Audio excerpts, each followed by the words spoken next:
क्या पाकिस्तान डिफ़ॉल्ट होने वाला है या डिफ़ॉल्ट होने के बाद पाकिस्तान का क्या बनेगा? मतलब ये डिफ़ॉल्ट होता क्या है? और सबसे अहम बात कि क्या पाकिस्तान सच में डिफ़ॉल्ट होने वाला है? तो इन सब सवालों का जवाब आज की इस वीडियो में आपको मिलेगा।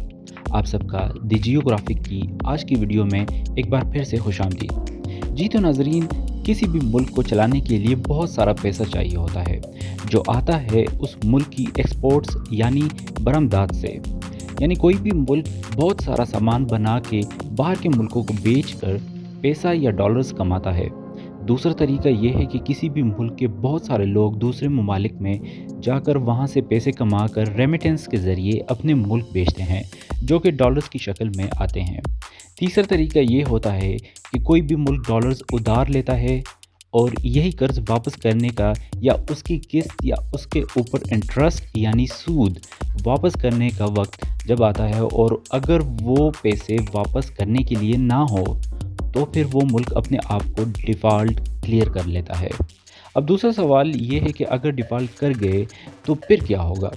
तो सबसे पहले ऑयल यानी तेल में पकने वाली तमाम चीज़ें बंद करनी पड़ सकती हैं, क्योंकि पाकिस्तान में एडिबल ऑयल यानी खाने पकाने का तेल बाहर से इंपोर्ट किया जाता है। इसी तरह पाकिस्तान में क्रूड ऑयल्स भी इंपोर्ट होता है, जिससे डिफरेंट किस्म के ऑयल्स यानी पेट्रोल, डीजल वगैरह रिफाइनरीज में तैयार की जाती हैं।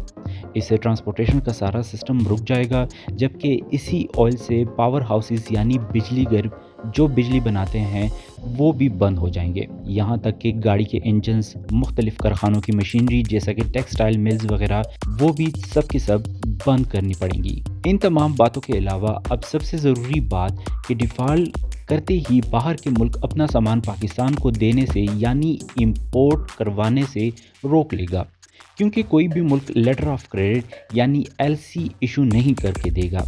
एलसी इस तरह काम करता है कि जब भी आपको किसी को रकम की अदायगी करनी होती है या वो भी उधार की शक्ल में, तो वो मुल्क किसी भी बैंक को लिख के देता है कि हमें उधार पर कोई प्रोडक्ट ख़रीद के दे दें।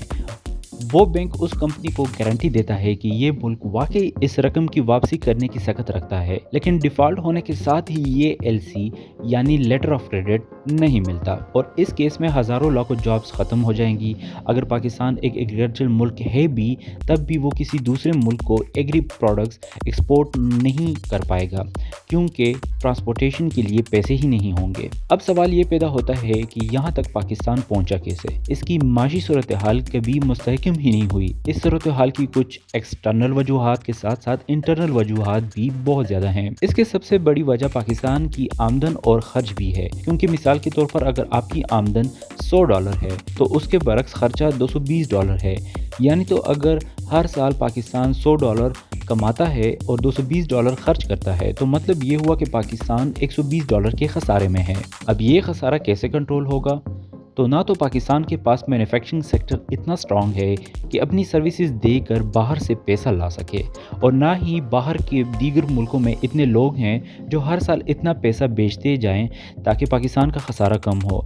तो ये $120 का खसारा कंट्रोल करने के लिए हुकूमत को चाहिए होते हैं सिर्फ़ और सिर्फ लोन्स। तो ये लोन्स कभी हासिल करने होते हैं रुपए की शक्ल में दूसरे मुल्कों से या फिर बॉन्ड्स के ज़रिए, और ये बॉन्ड्स जब भी कोई मुल्क ख़रीदता है पाकिस्तान से, तो तब वो बदले में डॉलर्स देता है। तो जब भी कोई मुल्क इस मकाम पर पहुंच जाता है कि पुराने कर्जे उतारने के लिए पैसे ख़त्म हो जाए और दूसरा मुल्क या दूसरा इदारा उसको डॉलर्स नहीं देता, तो वो बिल आखिर पहुंचता है IMF यानी इंटरनेशनल मॉनेटरी फंड के पास। तो फिर वो उस मुल्क को डिफ़ॉल्ट होने से बचाता है। लेकिन तशवीश इस बात की है कि गुज़श्ता 65 सालों में पाकिस्तान IMF के पास 22 दफ़ा जा चुका है।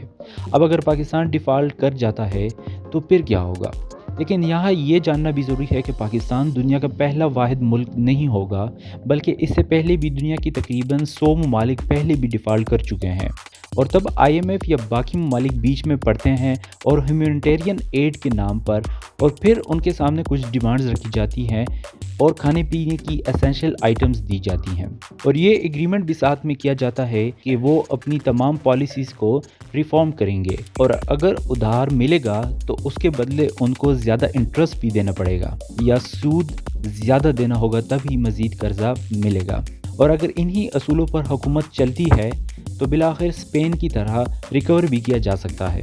امید ہے آج کی یہ معلوماتی ویڈیو بھی آپ سب کو پسند آئی ہوگی۔ مزید ایسی ویڈیوز کے لیے ہمارے چینل کو سبسکرائب اور اس ویڈیو کو لائک اور شیئر ضرور کیجیے گا۔